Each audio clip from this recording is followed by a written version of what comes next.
Fala galera, aqui quem fala é Felipe Carmelo e estamos iniciando mais um vídeo no canal. O vídeo de hoje é um vídeo extremamente importante, extremamente pedido pelas pessoas para o vestibular. Hoje eu vou falar sobre a redação do Enem em específico. Aí eu percebo que as pessoas têm muita dúvida acerca da redação. Afinal, ela vale metade da prova, né? Aí vale 1000 pontos no Enem. O mesmo valor de toda a prova, somado a todas as questões.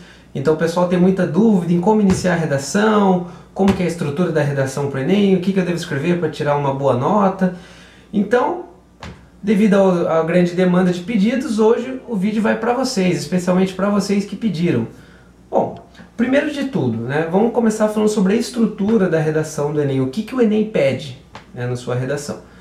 A maioria dos vestibulares nos cobram um texto dissertativo argumentativo. E o Enem não é diferente, ele também cobra um texto dissertativo argumentativo. Né? O que seria um texto dissertativo? Aquilo que vocês já estão cansados de ouvir, né? Aquela estrutura. Introdução, desenvolvimento, conclusão, tudo daquele jeito que eu vou falar no vídeo de hoje. Tá? O Enem, ele cobra uma coisa um pouco diferente, né, acerca dos outros. O Enem ele cobra um texto dissertativo argumentativo com proposta de intervenção. Essa que é o diferencial do Enem, a proposta de intervenção. É algo que vai modificar principalmente a conclusão do seu texto. Tá? Então o que seria essa proposta de intervenção? Bom, é simples. Tá? É simples, vamos falar aqui a grosso modo. O Enem sempre vai nos dar um tema que a gente chama de tema-problema. O que seria um tema-problema? Ou o próprio tema vai ser um problema, ou ele vai estar ligado a algum problema. Então, como assim? A proposta de intervenção que o texto pede do Enem, que todas as provas do Enem pedem, nada mais nada menos que é você ajudar o governo a solucionar um problema. É isso, entendeu? Então, sempre na redação vai ser o seguinte, você vai escrever um texto dissertativo, argumentativo, como nas outras provas, porém no Enem, no final do seu texto, você vai ter que ajudar, auxiliar o governo a resolver algum problema da sociedade brasileira. Essa que é a diferença do texto do Enem. E como eu falei, ou o Enem ele traz um tema-problema, né, ou ele traz um tema que não é um problema diretamente, mas que leva a algum problema. Então vou dar alguns exemplos para isso ficar mais claro. Né? Vou dar um exemplo do tema que foi do Enem de 2013. O tema de 2013 foi a lei seca no Brasil. A lei seca no Brasil não é um problema. Né? Se a gente for analisar só o tema mesmo da redação, a lei seca no Brasil, ele não traz um problema direto. Né?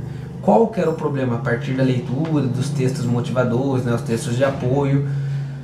O grande problema era a falta, muitas vezes, da fiscalização da lei seca, né, o não funcionamento da lei corretamente, a falta de responsabilidade dos motoristas, né, muitas vezes que bebiam e pegam na direção. Então a lei seca ela tem que existir, ela não é um problema, mas a não eficácia dela estava sendo um problema, por exemplo. Né? Pegando outros temas para deixar mais claro, o tema do Enem de 2015, a persistência da violência contra a mulher no Brasil. Esse já foi um tema que já é um problema, a questão da violência contra a mulher no Brasil. O próprio tema já é um problema. Então, aí fica bem mais nítido, certo? Outro tema que foi do ano passado, os desafios para a formação educacional de surdos no Brasil. O próprio tema também já está falando de desafios, né? Você vai ter que ajudar o governo, a sua proposta vai ter que ajudar o governo em relação a resolver esses desafios. Só que lendo os textos de apoio, qual que era o grande problema que o tema levava? A exclusão das pessoas das pessoas surdas no Brasil, a exclusão da sociedade. Né? Então esse que era o grande problema. Então, é sempre um tema que vai ser um problema direto, ou ele vai levar a algum problema, ou a falta daquilo leva a algum problema, mas sempre você vai ter que resolver algum problema da sociedade brasileira. Tudo bem? Então, primeiro de tudo, então o Enem cobra um texto dissertativo, argumentativo, né, onde você vai ter que ter introdução, desenvolvimento, conclusão, com uma proposta de intervenção, que você vai ter que resolver, solucionar algum problema. E o Enem dá 30 linhas no máximo para você fazer tudo isso. Né? Então tem que ser tudo muito bem estruturado, certo? Você não precisa necessariamente escrever 30 linhas, né? Mas pelo menos umas 25, né, para conseguir escrever um bom texto. Bom, outra coisa que eu gostaria de destacar para vocês, a questão dos textos de apoio que vem junto com a prova, né? Geralmente vem um texto, vem imagem, vem os textos curtos que te ajudam, né? Auxiliam a direcionar você à escrita da sua redação. Bom, aquelas pessoas, é muito comum ouvir isso, né? Algumas pessoas dizem que você não precisa nem ler o texto de apoio direito, que você consegue só ler o tema e já resolver a redação, enfim. Quem falou isso pra você está totalmente equivocado, né? É só a gente parar para pensar. As pessoas que fazem a prova do Enem, elas não teriam todo o trabalho de colocar os textos de apoio, não gastariam tempo e não gastariam folhas a mais para colocar os textos de apoio se fosse para ficar de mero enfeite, se não fossem para ser utilizados. Na verdade, os textos de apoio devem ser lidos e lidos com muita atenção. Isso é muito importante. Chama um texto motivacional que é para ajudar você, né? Texto de apoio. Não está ali como enfeite. Então leiam com muita atenção os textos de apoio, que eles direcionam ao que você vai escrever na sua redação. E você pode inclusive utilizar dados do texto de apoio dentro do seu texto. Você não pode copiá-lo da forma integral, mas você pode pegar alguns dados, tá lá para isso, certo? Então, né, eu vou dar um exemplo para vocês como o texto de apoio ele direciona e ele é muito importante para você escrever sua redação, tá? Vou pegar um dos temas do Enem, pegar o tema do Enem de 2012, que foi o movimento imigratório para o Brasil no século XXI. Bom, se a gente analisar esse tema, é um tema muito amplo, né? Um tema muito complexo. Aí vamos supor que você só leu o tema, o movimento imigratório para o Brasil do século XXI. E aí você vai fazer o seu texto. E eu, pelo menos, ficaria um pouco perdido, porque tem muita coisa que você pode falar dentro do movimento imigratório para o Brasil no século XXI. E qual o problema que você vai destacar? Porque lembra-se que sempre o tema ele vai relacionar algum problema para você destacar e ajudar o governo a resolver esse problema. E onde você vai identificar qual é esse problema? Geralmente nos textos de apoio, né? Então vamos supor, vamos ler a proposta desse tema.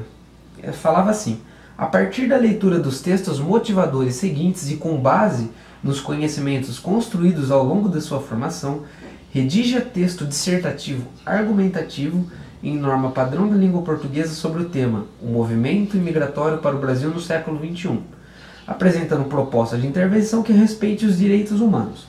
Selecione, organize e relacione de forma coerente e coesa argumentos e fatos para a defesa do seu ponto de vista. A própria proposta da prova fala para, a partir das leituras dos textos de apoio, você redigir a redação, certo? E se você fosse fazer essa redação sem ter lido os textos de apoio, você poderia escrever muitas coisas, ia ficar uma coisa muito abrangente, meio que perdida. O movimento imigratório para o Brasil no século XXI, qual que é o problema relacionado a esse tema? E esse problema você encontrava justamente nos textos de apoio. Vou pegar aqui para vocês terem uma noção, estou aqui com a prova do Enem de 2012, né? Tinham 2 textos, né? E uma imagem, tá? Aqui na prova. O primeiro texto era um texto que falava um pouco aí de história, da imigração para o Brasil no século XIX, de trabalhadores e tudo mais. Depois vinha um texto falando assim, o título do texto falava: Acre sofre com invasão de imigrantes do Haiti.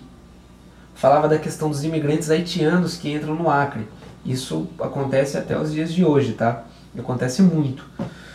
E depois vinha um outro texto falando sobre os imigrantes bolivianos que entram no Brasil também, tá? Em péssimas condições de vida e acabam encontrando trabalhos, inclusive de regimes de semi-escravidão e tudo mais. Ou seja, né?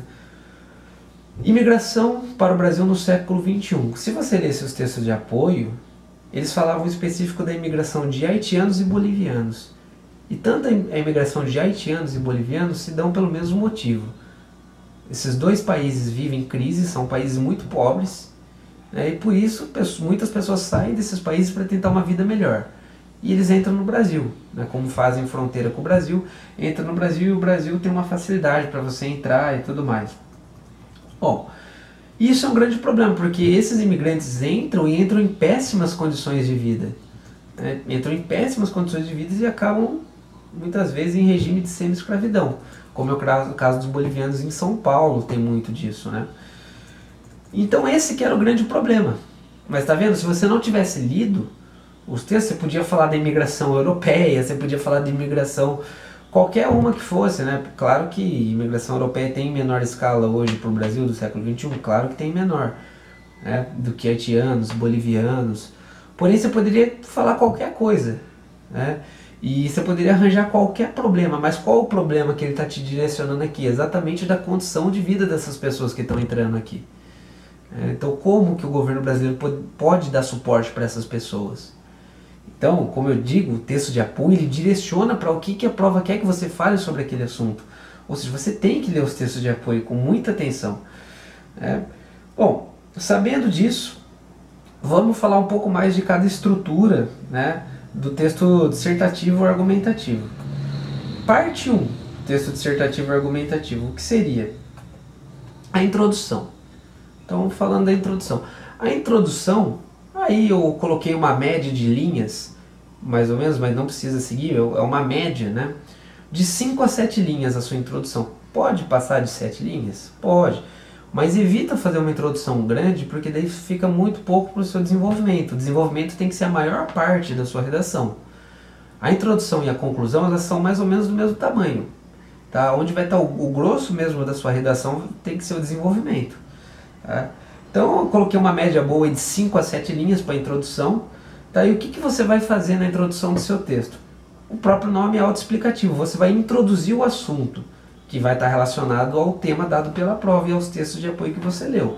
Tá? Você vai introduzir o assunto e destacar o problema na introdução. Lembra que você sempre vai ter que solucionar um problema? Essa solução vai se dar na conclusão. Mas é na introdução que você destaca qual é o problema. Tá? Então, quais são as melhores formas aí que eu destaco de você começar a introdução do seu texto? Ou com uma alusão histórica, ou com algum exemplo de série, filme, ou com algum dado que inclusive esse pode ter sido tirado dos textos de apoio, alguma ideia de algum pensador aí conhecido. Sempre começar com algo assim e daí você linka com a realidade da atualidade brasileira. Tá? Então você coloca lá uma alusão histórica que dê para você relacionar com a atualidade brasileira e daí no final destaca o problema. Então, né, eu vou dar um exemplo aqui para vocês. Tá? Vou pegar o tema do ano passado, foi os desafios para a formação educacional dos surdos no Brasil. Eu fiz 2 introduções. Tá? Uma mais simples, utilizando o texto de apoio, e outra fazendo uma alusão histórica. Lembre-se, não precisa de palavras difíceis, não precisa inventar, pode ser bem direto e simples mesmo. A redação do Enem não precisa inventar muita coisa, tá? Então eu peguei aqui, então vamos pegar o tema de 2017, desafios para a formação educacional de surdos no Brasil. Aí eu fiz uma introdução. Né? Tinha um dos textos de apoio, se você pegar a prova do ano passado, um dos textos de apoio falava sobre a primeira escola para surdos feitas aqui no Brasil no governo Dom Pedro II durante o segundo reinado. Tá? Falava exatamente disso, falava até o ano que foi feita tal escola e tal. Sempre alguns dos textos vai trazer alguma coisa histórica. Aqui, ó, texto número 4. No Brasil, os surdos só começaram a ter acesso à educação durante o Império, no governo de Dom Pedro II, que criou a primeira escola de educação de meninos surdos em 26 de setembro de 1857, na antiga capital do país, no Rio de Janeiro. Tá? Eu usei esse dado para começar. Como eu falei, essa primeira introdução aqui foi a mais simples possível. Então vou ler a introdução que eu fiz aqui para vocês. No Brasil, foi apenas no segundo reinado, século XIX, que os surdos começaram a ter acesso à educação, com a criação, por Dom Pedro II, da primeira escola voltada para meninos surdos no ano de 1857. Hoje, em pleno século XXI, tal questão continua sendo um grande desafio para o governo brasileiro, pois mesmo com a oficialização da Libras, sendo reconhecida por lei como meio legal de comunicação no país e com a existência de uma lei que garante a educação de qualidade para a pessoa com deficiência, ainda há muitos surdos que são excluídos da sociedade, tanto dentro da escola como dentro de um emprego. Então o que eu fiz? Utilizei dados dos textos de apoio, né? Até da questão da Libras, tinha um texto de apoio falando, a questão de quando foi criada a primeira escola para surdos no Brasil. Fiz um começo com essa alusão histórica que já estava no texto de apoio, trouxe para o século XXI aqui, né? Para o Brasil no século XXI, e destaquei o problema no final, que muitos surdos continuam excluídos, mesmo assim, né? Bom, gente, então essa foi a minha primeira introdução, como vocês viram, bem simples mesmo. Eu peguei dados dos textos de apoio da proposta e comecei com eles, linkei com a realidade da sociedade brasileira de hoje e destaquei um problema. Simples, bem simples, né? Pode fazer isso tranquilamente. E agora eu vou dar um outro exemplo de introdução para o mesmo tema que eu também fiz, né? E aqui já é um pouco mais complexa, mas também nada demais, tá? Quando eu falo em você fazer uma alusão histórica, não precisa, na verdade você nem tem tanto espaço para você aprofundar em assunto nenhum. Se você for aprofundar alguma coisa, você aprofunde no desenvolvimento. Na introdução, você só cita, tá? Então eu destaquei uma aqui, ó. Veja se vocês gostam. Vou ler para vocês. As ideias iluministas do século XVIII, resumidas no famoso lema da Revolução Francesa, liberdade, igualdade e fraternidade, foram fundamentais para o desenvolvimento do pensamento ocidental, possuindo forte influência até a atualidade. O processo de independência das 13 colônias que deu origem aos Estados Unidos da América foi realizado com os ideais iluministas também, deixando sua forte marca na Constituição do país. O Brasil possui forte influência do pensamento francês e norte-americano, porém, em pleno século XXI, parece que a ideia de igualdade de direitos ainda está caminhando lentamente, pois muitos surdos encontram-se excluídos da sociedade, gerando assim um grande desafio ao governo. Como melhorar a formação educacional para os surdos, fazendo com que os mesmos sintam-se incluídos na sociedade? Como vocês podem ver, a introdução minha até ficou um pouco mais longa do que eu falei que é o ideal, né? Deu mais de 7 linhas. Tá? Mas como vocês puderam perceber, eu fiz aqui uma alusão histórica, eu utilizei o iluminismo para debater a questão da ideia de igualdade, né? E trouxe para a realidade da sociedade brasileira e linkei com o problema dos surdos que ficam excluídos, aí, marginalizados da sociedade em vários casos.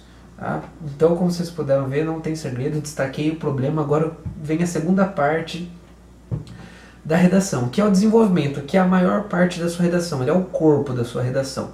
É onde você vai argumentar. Lembra, o texto é um texto dissertativo, argumentativo, e é no desenvolvimento que você argumenta. O que você vai argumentar? Você vai defender a sua tese, você vai defender a sua ideia. Se você vai destacar um problema na introdução, o desenvolvimento serve para quê? Para você provar que aquilo realmente é um problema para a sociedade. É isso que você vai fazer no desenvolvimento. Utilizando argumentos sempre racionais, sem usar achismo, sem usar experiências pessoais. Não, são argumentos racionais. Outra dica, sempre a redação é escrita na terceira pessoa. Nunca utilize o verbo conjugado no eu. Sempre escreva na terceira pessoa, tá? E aqui você vai escolher de 2 a 3 argumentos no máximo no desenvolvimento para você defender o porquê que aquilo é um problema. É aqui que você vai explorar e mostrar que aquilo é um problema que você destacou. Então, eu coloco aí que o desenvolvimento de 2 a 3 parágrafos no máximo.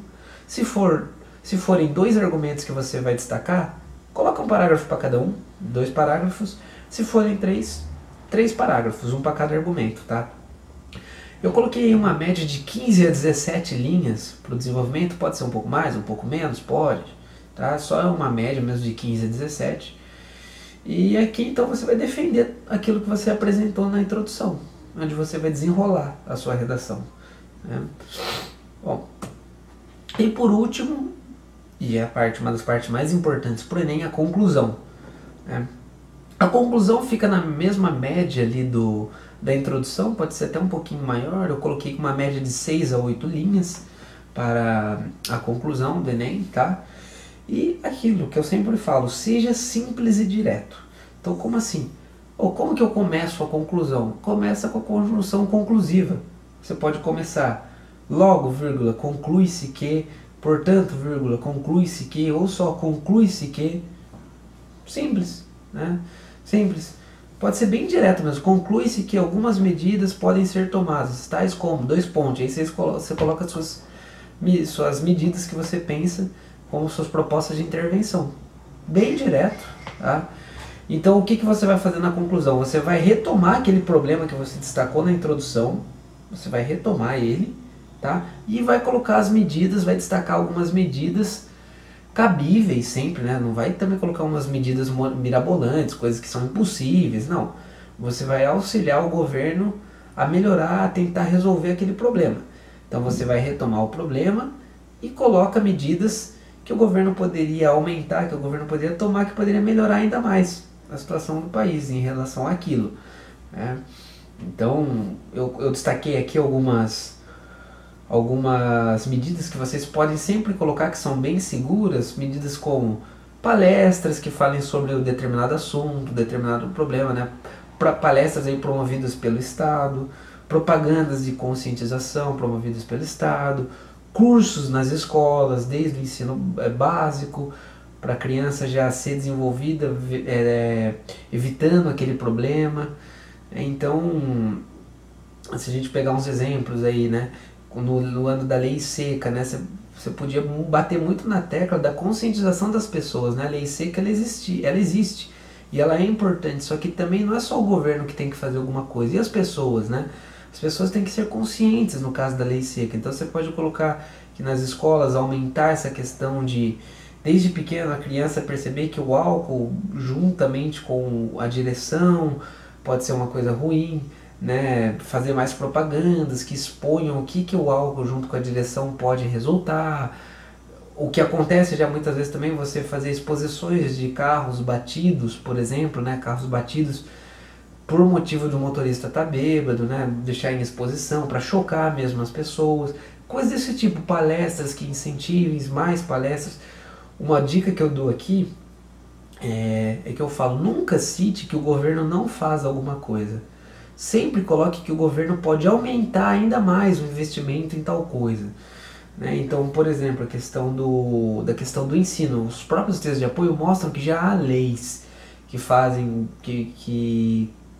há leis que falam que é obrigatório o ensino gratuito de qualidade para pessoas surdas e tudo mais. Então o governo já colocou uma lei, já existe uma lei. Nas escolas, isso já está se tornando obrigatório. No ensino de licenciatura nas universidades públicas já se tornou obrigatório a Libras e tudo mais. Então o que você poderia colocar? O aumento, né? O aumento do incentivo, o aumento da profissionalização dos professores nessa área, para poder atender as comunidades surdas. Já existe um certo investimento, você pode falar que poderia aumentar. Já existe palestras que debatam sobre o assunto? Já existe. Então vamos aumentar ainda mais, vamos conscientizar ainda mais, vamos tentar abranger um público ainda maior. Então sempre medidas assim, lembre-se que quem faz o Enem é o governo, então você não pode chegar e dar uma paulada no governo, né, de cara. Só é uma dica, né, que eu falo para vocês que acaba dando bastante certo, tá? Então, como vocês puderam ver, não tem muito segredo a redação do Enem, tá?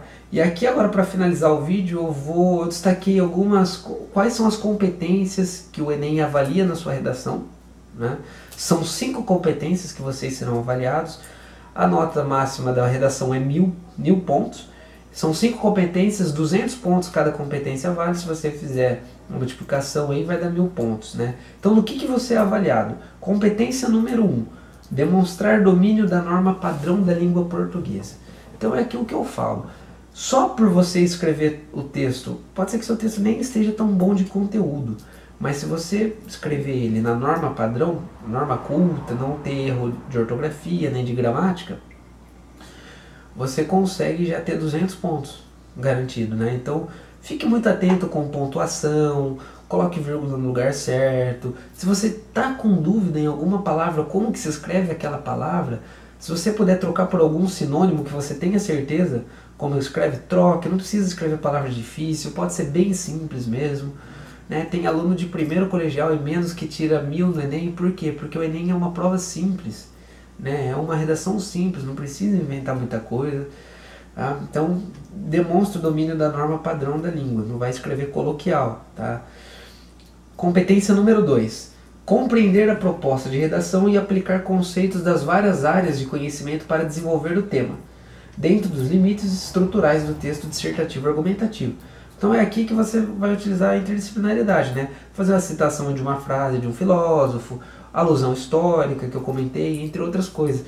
Você pode inclusive utilizar algumas coisas que você encontra nas próprias questões da prova no dia, né? A prova agora vai ser no mesmo dia de humanas, então terão muitos textos com várias frases, vários filósofos, por isso que eu sempre dou a dica. No dia da redação, começa fazendo o rascunho da redação, primeira coisa, faz o rascunho da redação, deixa o rascunho ali e vai fazer a prova. Depois vai controlando o tempo certinho, depois você passa limpo mais pro final. Tá? Porque você vai ler a prova, você vai acabar tendo várias ideias, a prova ela traz várias dicas relacionadas ao tema, muitas questões da prova de humanas vão estar relacionando coisas que você pode relacionar com o tema da redação, então você pode pegar uma citação aqui, outra ali, então faça isso, vai ajudar bastante, tá? Isso enriquece, como vocês podem ver, vocês ganham um ponto por isso. Competência número 3, capacidade de selecionar e organizar as informações. Você não pode fazer um texto sem pé nem cabeça. Introdução, desenvolvimento, conclusão. Segue isso certinho, com argumentos, com coesão e coerência, linkando as coisas, não deixa nada jogado, que é tudo certo. Competência número 4, demonstrar capacidade de conhecimento da língua para argumentar no texto. Então vão analisar os seus argumentos, como eu falei, os argumentos não podem ser achismo, não precisa ser nada muito complexo não, mas não pode ser achismo, não pode ser experiência própria, não. Utilize argumentos racionais. Olha, analisa a sociedade, os textos de apoio estão ali para ajudar. Nos argumentos você pode utilizar dados dos textos de apoio. E 5, e última competência, elaborar uma proposta de solução para os problemas abordados, observando os direitos humanos, valores e diversidade. Então esse é o final do texto, né? A conclusão. A proposta de intervenção vale 200 pontos. Foi o que eu falei, não é difícil tirar pontuação do Enem, não é difícil. Então, como vocês puderam ver, e sempre respeitando a diversidade. Claro que se tiver alguma coisa preconceituosa, algum comentário preconceituoso, né, ou coisa do tipo, você vai perder pontos. E, para finalizar o vídeo, o que você não deve fazer, né, na redação que pode zerar a sua redação, na verdade, que zera a sua redação. Né? Bom, primeiro, a fuga total do tema. Muito difícil isso acontecer, né? Se você ler a proposta, se você ler o tema, ler os textos de apoio, você não vai fugir do tema. 2. Não obediência à estrutura dissertativa argumentativa.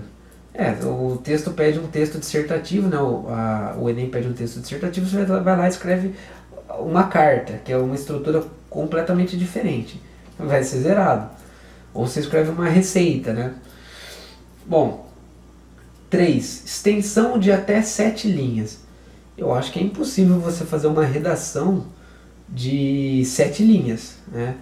E se você fizer uma redação de 8 linhas, você já não zera, né? Agora, se for de 7 para baixo, você zera. Só a introdução vai dar de 6 a 7 linhas, né? Então é impossível, a não ser que você não saiba nada mesmo como escrever.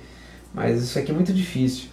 Outra, cópia integral de textos motivadores da proposta da redação ou textos apresentados no caderno de questões. Obviamente que aqui, como eu disse, você pode pegar alguns dados dos textos de apoio, você não pode copiar o texto de apoio. E se você for copiar literal alguma frase do texto de apoio, você até pode uma frase, mas aí coloque entre aspas, tá? Outro, em provérbios, desenhos e outras formas propositais de anulação. Se em vez de escrever, você fizer um desenho, por exemplo, na prova. Bom, outra, parte deliberadamente desconectada do tema proposto. Você escreve alguma coisa nada a ver com o que você estava escrevendo até então. Assinatura, nome, apelido ou rubrica fora do local devidamente designado para assinatura do participante. Muita atenção nisso, hein? No caderno de questões, na folha de redação, tem um lugar que você tem que assinar o seu nome. Se você não assinar dentro daquele espaço designado para isso, você zera a redação. Pode estar melhor possível. A primeira coisa que eles vão ver é se seu nome está ali naquele espaço. Então, muito cuidado. Isso é perigoso. Muita gente acaba zerando a redação aqui. Fica na pressa, na correria, né, da prova. Então, muita atenção. Outra, texto integralmente em língua estrangeira. Acho que ninguém vai querer escrever o texto em outra língua, né? E por último, folha de redação em branco. Óbvio que se você deixar em branco, você não terá sua nota. Bom, gente, o que eu tinha para falar hoje é isso. Eu espero mesmo que vocês tenham gostado, tá? Qualquer dúvida pode enviar para mim. Como vocês viram, a redação do Enem ela é simples. Muitas pessoas pediram o vídeo sobre a redação. Realmente é um negócio muito importante. Se dediquem à redação. O que eu dou de dica para vocês, né? A redação, você só vai ficar bom na redação fazendo uma redação. A redação é como qualquer outra matéria, como qualquer outro conteúdo, né? Ficar vendo redações nota 1000 do Enem ajuda, mas não é a melhor forma, a única forma de você estudar. É a mesma coisa que se você não vai estudar matemática só vendo exercícios resolvidos, por exemplo, né? Ajuda? Faz parte do processo? Sim. Mas você tem que botar a mão na massa, você tem que fazer para aprender de fato. Então veja redações sim nota 1000, veja várias redações nota 1000, mas depois que você vê essas redações, tenta escrever você mesmo, né? Tenta fazer pelo menos uma redação por semana, isso vai te ajudar bastante. É uma matéria como qualquer outra e tem que ser colocada em prática. Tudo bem, gente? Qualquer dúvida mandem para mim, não deixe de curtir o canal aqui, o vídeo aqui embaixo. Se inscreva no meu canal, compartilhe com os amigos, me siga no Instagram, minha página do Facebook, né, que eu vou deixar tudo aqui na descrição do vídeo. Um forte abraço e até o próximo vídeo, gente.